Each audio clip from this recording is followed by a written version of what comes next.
Good evening, this is Rural Development Today with a facts only roundup of 26 developments affecting agriculture, livelihood, infrastructure, climate, technology, and rural governance.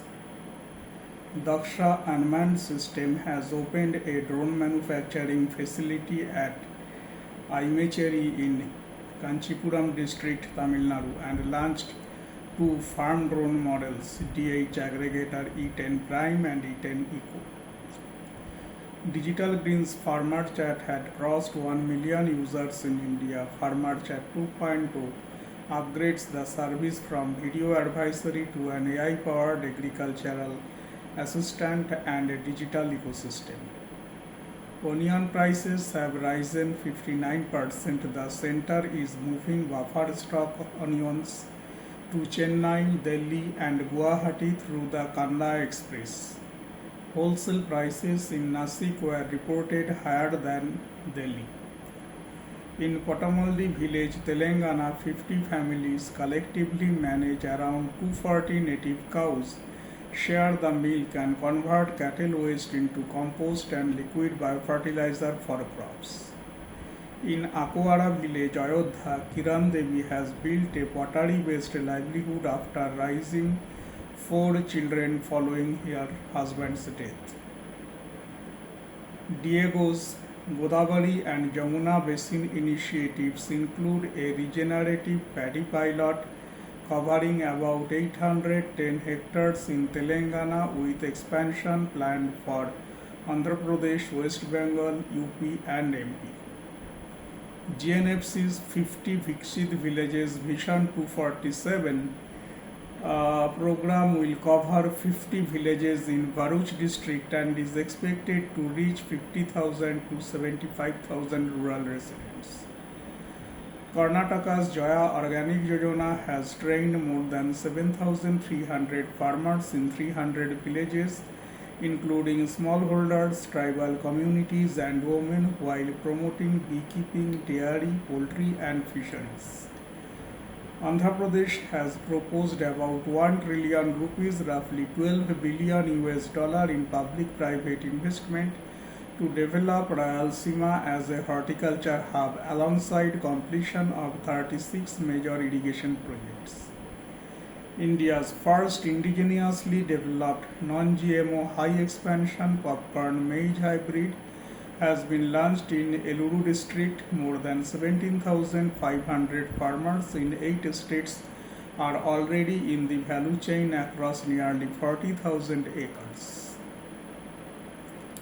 ICAR has recognized 16 additional indigenous livestock and dog breeds, taking India's documented animal genetic resources to 262 registered breeds across 9 species.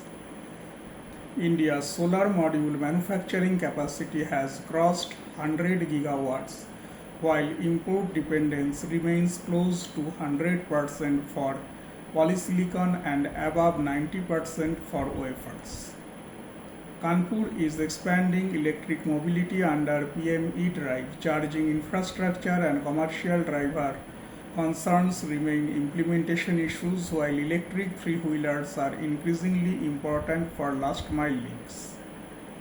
The Supreme Court has sought responses on a plea concerning community forest rights around Chhattisgarh's PEKB coal block, involving statutory forest rights, Gram Sabha participation, mining, and local livelihoods.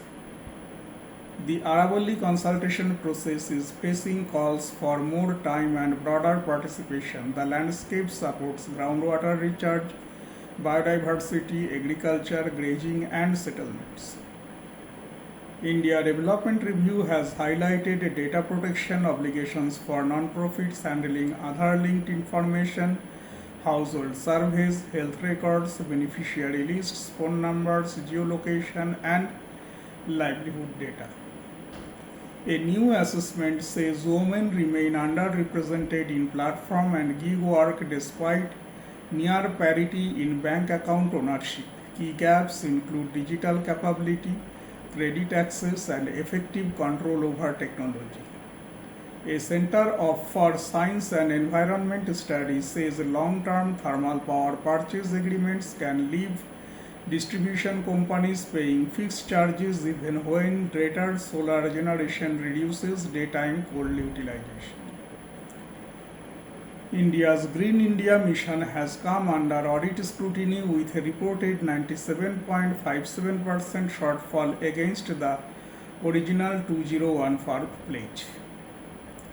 A proposed national floating solar program targets about 5 gigawatts of capacity with storage and approximately 28,500 crore rupees of investment. More than 4,000 residents of Wadhiv village in Palghar district reportedly lack safe road access and continue to cross railway tracks. School children use the crossing and patients have reportedly been carried across it during emergencies. Jharkhand's proposed green budget framework would classify spending across 5 environmental categories and add a just transition flag for coal districts, fossil fuel dependent communities, and affected workers.